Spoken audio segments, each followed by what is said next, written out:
This is ZTE Blade A72S, and today I would like to show how you can download and install the Opera browser on it.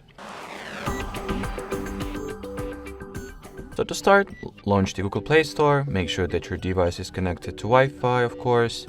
Then at the search bar, type in the Opera query.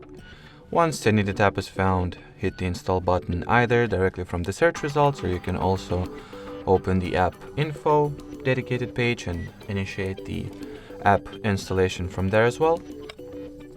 So anyway, once you have commanded Play Store to download and install this app, wait anywhere between 5-10 to 25-30 seconds, depending on how fast is your Wi-Fi connection, and let the app be downloaded and installed.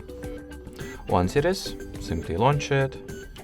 And while opening Opera for the first time, it is required that you undergo a very simple setup procedure.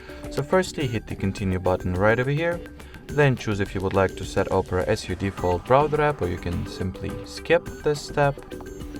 In here, you can customize the data collection preferences or simply allow everything that it have already set for you and start using the app already. So that will be it for this video. Thanks for watching, and bye bye.